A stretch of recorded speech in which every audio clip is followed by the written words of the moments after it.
And so with the return of football, we return to our weekend picks. We'll start with one college game this week, and then we'll move into some discussion of the NFL as the season is preparing to kick off here. So our first weekend pick, as I said, college game, big one, Michigan versus Texas.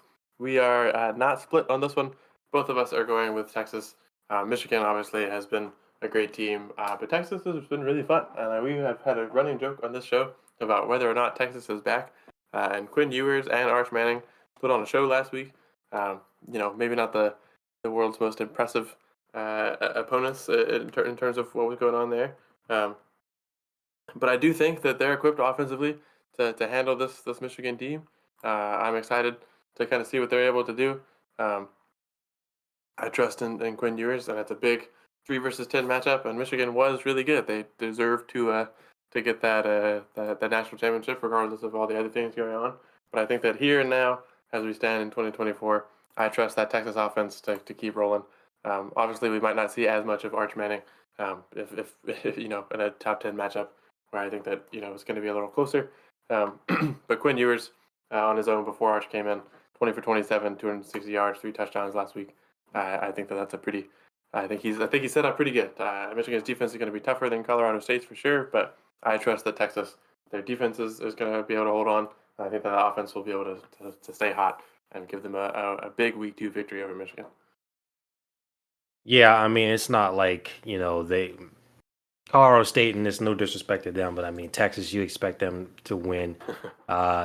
Michigan, they, they got a much closer win, but again, like week 1, these Power 4 schools, they're not, unless you're playing another Power 4 school, like that's kind of on your level, like some of these teams did. We talked about in the last video. I don't really take too much from week 1. So, with that being said, though, I think Texas, like you said, pretty much for all the same reasons. To me, still the better team. I don't want to disrespect Michigan because I think a lot of people probably are. I know they lost people, lost quarterback, lost running back, lost guys on defense, lost the coach, obviously. Sharon Moore came in for Harbaugh last year, and he had that moment after the game. After they took Harbaugh out back and shot him. But look, I still got to give Michigan credit. I'm not going to completely write them off, but I just think right now still Texas is the better team. But Texas can't come into this game sitting here thinking like, hey, Michigan ain't the same Michigan. We're going to easily take this one. All eyes are going to be on these guys this weekend. So I'll pull for Texas, but I would say it's probably going to be, I call it 30-27. It's going to be kind of close to me. Yeah. So let's move into NFL. We're starting with Philly and Green Bay. It's not in Green Bay. It's not in Philadelphia. It's in Brazil. I know a lot of players are pissed off about that. They're worried about getting murdered down there. I feel like that might be a little bit overblown. Like, I think they'll be okay. Like, I don't think the NFL is going to let anything happen to these guys, And the whole thing about not wearing green, it's like, it's in their flag. So, I mean, I don't know I don't really know about all that. But besides that, with the game, I think this is kind of similar to what we just talked about. I think people are going to kind of underestimate Philly in this game because of what happened at the end of the season last year. How they trailed off at the end after starting 10-1. Lost all those games, then lost to the Bucks in the playoffs, had a complete meltdown. All this turmoil talking about, what was going on behind the scenes, blah, blah, blah.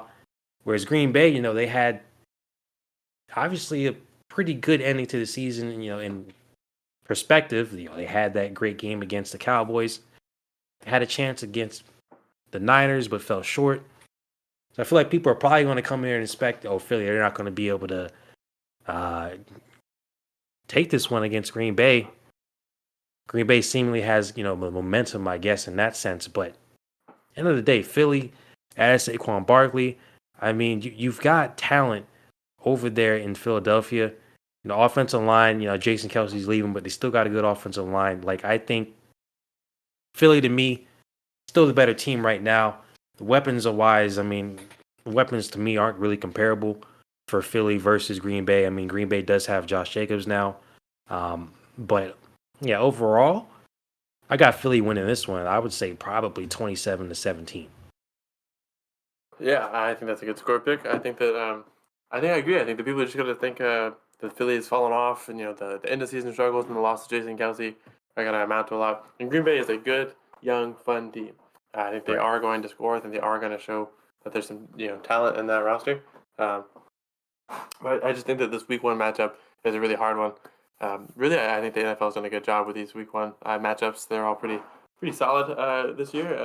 And I think that this one, the Brazil stuff is truly not ideal, but it also truly can't be as bad as people are making it seem. I don't know. We are not from Brazil. We've not been there. But like Terrence said, I mean, Mhm. their color is green. Like I don't know. Surely the NFL wouldn't be stupid enough to pick two green teams to go play in a place they can't wear green. Like I just don't. I don't. I don't know. That aside, I think the Philly is a more composed team. I think their defense is going to still be good. That offensive line was good. Certainly, with the help of Jason Kelsey, but it's not going to be just instantly bad because he's not there. Jalen Hurts is going to still be good. Saquon Barkley is a massive addition to that team, especially for a team that maybe with the absence of Jason Kelsey would have a little bit of a less success with the tush push, but could see somebody like Saquon Barkley still utilize that O line to make really big running plays. So I think Philly's gonna come out on this one 1-0. Nothing I think too bad for Green Bay. I think they'll look respectable. I think maybe a 21-28 to take a more traditional score path for these guys is kind of where it'll go. Seems like it'll be a good one. From here, we're gonna split for the first time and only time this week, at least as far as the picks we're making for the episode. We have the Dallas Cowboys versus the Cleveland Browns. This one actually was tough. I understand why we have split here. This is not an easy choice, though it may seem like it should be. But if you're thinking that the easy choice would be the Cowboys, it isn't, and that's the one I chose. But the Cowboys are actually the underdog in this one, as Yeah. they head into Cleveland against a Browns team that has a strong defense and an offense that is going to be headed by uh, Deshaun Watson for the first time in a while in like a fully healthy form. This is going to be a good game. I think that there's no way this game it's a snooze fest unless these two teams just like I don't know. There was that like the Bucks Cowboys game where it should have been a good season opener and it was like 10-3. So hopefully we don't get that. I think these two teams do have really big defenses, but they also have high flying offenses. They added Jerry Judy to the Browns, which could be a pretty big help. I don't know. Their receiving room is a little older, but definitely not bad.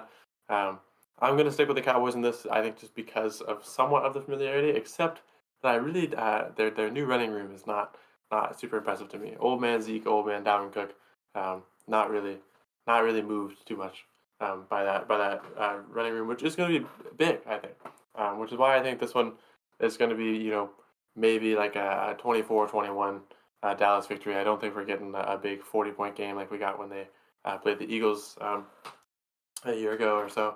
So I think it's going to be big. I certainly can see a pathway where at home Cleveland, as the favorites, hold on with their defense and that new offense and get this victory. I think that maybe I trust CeeDee Lamb and Dak to come out and put on a little bit more of an offensive show, and Micah Parsons and the Cowboys defense to hold on just enough to get the Cowboys a 3-point victory. Yeah, now that I'm like really thinking about it, I saw earlier, I was like, kind of what you said. I figured that the Cowboys would have been the favorites here. But they are the underdogs, and to me, it seems like Dallas would have been more of the obvious pick. Um, yeah, the running rooms. Honestly, Nick Chubb is still going to be out for a little bit after getting injured. Week 2 last year on Monday Night Football, Yeah. so he's still out for a little bit. So that doesn't help the Browns running game. Cowboys running game, like you said, I think not really. I think Dalvin Cook will be all right. People, if anybody thinks Zeke is going to go back to Duke, like, look, I will eat my shoe right now. I'm not gonna say what that Florida State fan said he was gonna do, but I will eat my shoe right here if Zeke comes out and has like 1,500 yards or something. But otherwise, I think he'll be serviceable, but we can't expect too much from them. Um, just overall, like I just don't think there's that much. I don't want to say positivity. It's just not that as much hype, I guess, going into the season for the Cowboys as there usually is. And I guess a lot of it was just the fact due to the contract talks. So, both teams lost in their first playoff game last year. Um, Cowboys obviously have much more embarrassing ending. I guess to me, I'm just banking on what I saw with the Browns for much of last year. That defense. I know Nick Chubb is still going to be out. Assuming, big assume here, Deshaun Watson can at least be 70-something% of what he was. And really, at this point, it's been 4 years since he played a full season. That's his own fault for most of it. But to be fair there. But even, with the injury last year, like outside of that Raiders game, was he that great? Not Raiders, excuse me, Ravens game. Was he really that good last year? Yeah. So I just think it's just that Dallas doesn't really move me after what I saw in the playoff game. It didn't really get much better for me. I'm still banking on what I saw with the Browns last year for most of the season. So that's definitely more of a shaky pick. I'd say that one will probably end up more likely to me, 20-17 or 17-14. Now this game though with the Rams and Lions, I ain't gonna say that. I would say this one will probably end up, 34, 30, something like that. I think it's gonna be a pretty high scoring game. Obviously they played in the playoffs last year. It was a good game then. I was almost leaning towards the Rams just because picking the Lions did seem like the obvious pick. Not to be a contrarian, I just thought, everybody's going to kind of come in and expect the Lions to be as good as they were last year, if not better. They locked some guys up with deals and everything. But I still think at the end of the day, the Lions are going to be the better team. And all we can do is just kind of, take what we saw at the end of last year and do our picks for this week. There's really nothing else to go on. So for me, I think the Lions are still the better team right now. But I think this will definitely be a high scoring game. The Rams will be right there with them. And frankly, I wouldn't be surprised if I saw both these teams kind of in the same position again at the end of the season, possibly playing the playoffs. Yeah, I think I kind of feel the same. I think this one was maybe the second toughest to be like, the Rams have got Kyron Williams, they got Puka Nacua, they're going to have Stafford. I think Cooper Kupp is there and ready to go. It's just like Finally. yeah, it's going to be a big change, but also it is going to be a big change, right? They just went through a season where Puka and Kyron were the guys. So now you got to deal with Cooper Kupp coming back, and that doesn't mean for it to sound like oh, this guy's back. But it's like, how do you reformat an offense where you have a guy who was in talks 2 years ago to be a non-quarterback MVP coming back into a team where two young guys just came in and took over the offense and led them to a decent finish. I think that's going to cause a little bit of in not locker room. Like, I don't think Cooper Kupp and Puka Nacua are going to kill each other. I think they could work together for sure. As a double receiver, that is a lethal receiving core. But I think that for the first game against the Lions team, who's all about grit and biting kneecaps off and keeping the offense rolling, I think that the Lions are going to come out and take this one. And I do also agree that it's going to be like 34, 31, 34, 37. These two teams I think are going to come out and roll pretty high on offense. Lions came out week 1 last year and put up a pretty decent scoring game with the Chiefs. And I think their team is still pretty similarly good. And I think the Rams are also a kind of similar build. I believe these two teams are going to come out and put on an offensive show. Could be most touchdowns in one game for the NFL and this game, if not the Ravens-Chiefs one, depending on how one goes. But there's a little more defense involved in that Thursday night game. And that brings us to our last game. Kind of interesting matchup. It's one that I think that, I don't know. It's like 3 years ago, if you said these two teams to me, I'd be like, there's no thought in that. And there wasn't as much thought for this one either. I mean, it just kind of feels like you have to pick the team that we both picked. But there was a little more like, it could be something. And that would be the Niners versus the Jets. We're both going to take the Niners. As good as the Jets, I think, are going to be this year. I think they have a dark horse shot at the AFC East. I don't know if they'll entirely get it. I think the Dolphins and Bills are still going to be tough. The Niners are just they're better. Their offense is really good. Their defense is really good. They've proven that they can't get over the hump. They're not able to bring home the trophy, but they are still super good in the regular season. They've dismantled people. You can make all the arguments you want about Brock Purdy being a system quarterback. I'm not the highest guy on Brock Purdy myself, but regardless of how system quarterback he is, if the system is good and he's putting up good numbers in it, what more can you ask for as a Niners fan? I think that the Niners are just going to come out and kind of. I do believe the Jets will play well, but I think the Niners are going to come out with a strong defense and a strong offense. I'm going to have CMC there. They finally got Brandon Ayuk down. They got Debo. They got Kittle. They still have Brock. They got Trent Williams back in. That defense is still pretty good. The Jets have a good offense, especially if they're fully healthy. I mean, that depends, I guess, on kind of what we think Aaron Rodgers will do. Week one, Aaron Rodgers is also not every I don't know. It's where you're gonna get him. Um, and the Jets defense is good for sure, but I just don't think it's gonna be good enough to get over the hump. This is a Jets team that I think is gonna have a promising season and have a good season. And I think this just is a unfortunate first matchup for them to get that promising season going. But that doesn't mean they can't perform well and still lose. I'm looking at the Niners do kind of roll over people sometimes, but sometimes it takes I don't know. If you're fighting back with them, I think they kind of will hold into that same area, and I do think we'll get kind of like 28, 24, 27, 24, like a little battle with these two teams. Maybe that's giving too much credit to the Jets offense, but I think that the Jets are not on the same tier or close to the same tier as the Niners, but I think they're feisty and a good roster and can put up a week one surprise fight because it's still getting the jitters out. Yeah, I mean, like you pretty much what you said there. You pinned it down. Jets defense is good. Expecting them to be good. That's kind of what we were hoping they would hang their hat on last year.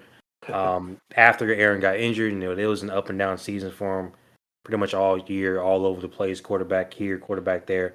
But at the end of the day, still the San Francisco 49ers. I mean, and it's not like they got worse. Even if they had lost Brandon Ayuk, it would have been a big loss. But I think they'll still be good. And, the fact that they locked him up, finally, I don't have to hear about that anymore. They locked Trent Williams up. Christian McCaffrey obviously is back. Debo's back. Brock Purdy, again, I don't think we don't need to keep having this conversation about whether he's a system quarterback. Obviously, it's a great system with Shanahan. It's a great roster.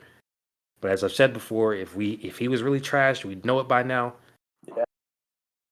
Is he going to outduel Aaron Rodgers? If he does, it's probably going to be more because of the weapons around him. And Jets do have weapons too, but again, yeah, not comparable to a Christian McCaffrey, a Debo, and Ayuk. Also, George Kittle, not really in the same vein there. So this isn't really about the Jets. I think it's just more about how good the Niners are. And look, they might shock us. Jets might actually come out here and win. I just think, in all honesty, the obvious pick here are the 49ers. I would say this one probably ends up, 27-17. It's just a lot of unknown kind of with the Jets, and even preseason, I'm not going to take too much from it. Aaron obviously not been playing. I just don't know what to really expect from the Jets, so I think they will have a good season. I find it hard to believe a team with Aaron Rodgers at QB for the last 10, 15 years is pretty much almost guaranteed a playoff spot. I know he didn't make it his last year in Green Bay, but I think they'll be good. I think, like you said, just kind of an unfortunate start having to up against the NFC champions from last year.